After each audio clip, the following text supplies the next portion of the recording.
Hey guys, Michael J. Crawford, the Anti-Trekker here. And as always, I want to give a big shout out to my newest Patron supporters, Jaegerbomb. Jaeger, thank you so much. I know that you've been a regular contributor on the live streams. Thank you. I truly appreciate it. And Captain Redneck is back on again in our on again, off again relationship. I guess we're back on, and welcome back, Captain Redneck. I appreciate your support. I truly do, and I've said it before, but this channel never would have gotten off the ground without your particular support, and I really do appreciate that. Now, I want to address something that's just gonna be a quick little video, because thanks to Mrs. Anti-Trekker, I actually got some information that I really needed. And it's funny because, you know, maybe it's just being old or whatever, but even though I've seen pretty much every Star Trek episode and movie multiple times, and of course, as I'm sure you guys know, and Captain Redneck will never let me forget, I've seen the original series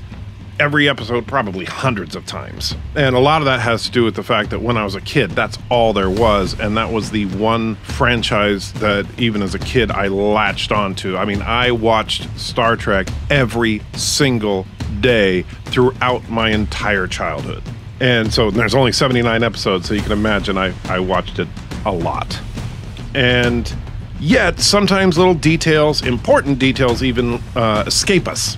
And this is one of those times, because one thing that in the Star Trek versus Star Wars, who would win kind of arguments, that people, one of the most important factors in ship versus ship combat is not the size of the ship. I mean, after all, we know that as far as just depends on the firepower involved and all that. But firepower and weapons range becomes and speed of the ships is really what's critical.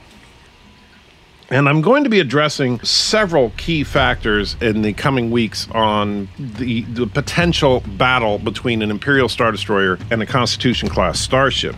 But today, I just want to get out there one thing that I think ends the possibility of an Imperial victory.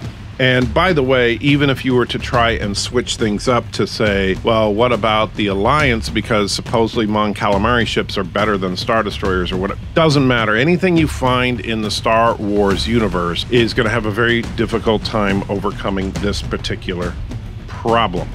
What am I talking about, you may ask? Well, the reason I mentioned Mrs. Anti-Trekker is because we've been watching Stargate SG-1, and when we sat down on my lunch hour yesterday to watch an episode of Stargate, unfortunately, Hulu was having some technical problems. We couldn't get it to load up, so we switched over to Netflix and we watched an episode of Classic Trek. And Mrs. Anti-Trekker has been going through the original series, and she happened to be on the original series episode, The Changeling. And at the beginning of this episode, we find that the Enterprise is under attack from an unknown force. They take one hit from this enemy before the opening credits even roll. We find out that this enemy has very powerful energy bolts of some kind that have the approximate destructive force of 90 photon torpedoes. And so they're desperately trying to figure out what's going on. Sore spot. Unknown, Captain. Nothing within sensor range. And Spock can't find anything on sensors until... Something now, Captain. Very small. Bearing 123 degrees. Marked 18. Range 90,000 kilometers. That's our target, Mr. Sulu. Prepare photon torpedoes. So now we have some basic information, and this is going to be very helpful information for the future. Number one, that the range to our target is 90,000 kilometers. We also know that the target is quite small. Now, later on, we will find out that the target is, of course, a probe called Nomad, and that target is approximately 1 meter in length. Why is that important? Well, we'll get to it in just a moment. But Kirk orders the firing of a single photon torpedo, which we see here. Fire. Torpedo away.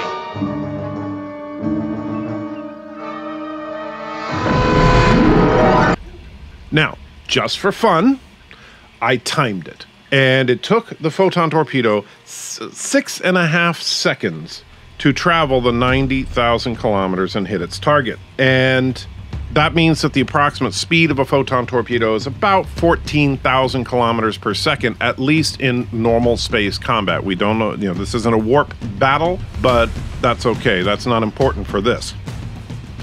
What we know at this point, the basic facts, is that at 90,000 kilometers, the Enterprise can quite easily hit a target that is approximately 1 meter across. And by the way, if you look at it, maybe 20 centimeters, it's like one meter by about 20 centimeters. So a very small object indeed. Why does this become important?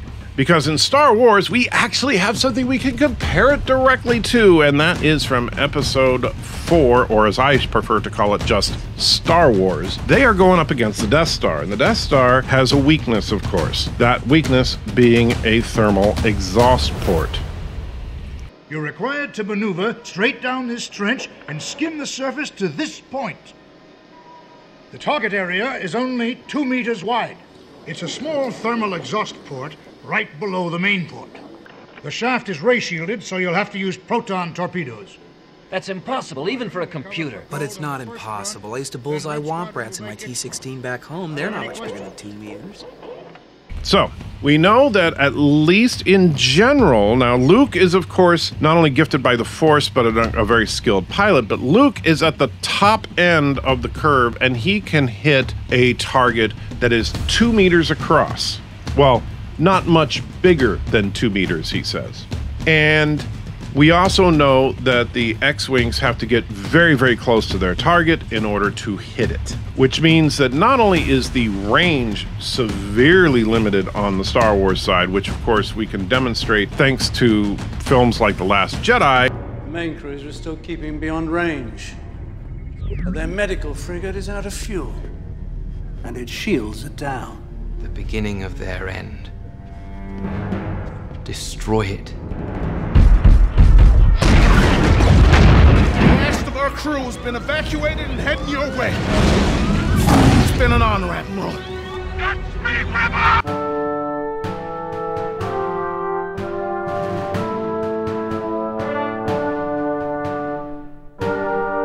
Where we can clearly see that the maximum range is approximately 60 kilometers. That is 60 kilometers, not 60,000 kilometers. And so to put that into perspective, that means that the effective range of Federation weapons at the TOS era is at least 1,500 times the effective range of weapons in the Star Wars galaxy. Not only that, but at 1,500 times that range, they can hit a target half the size of a target that, quite frankly, everybody thought was impossible to hit. The target area is only 2 meters wide. That's impossible, even for a computer. Very small. Range, 90,000 kilometers. Fire. Mic drop. Take care.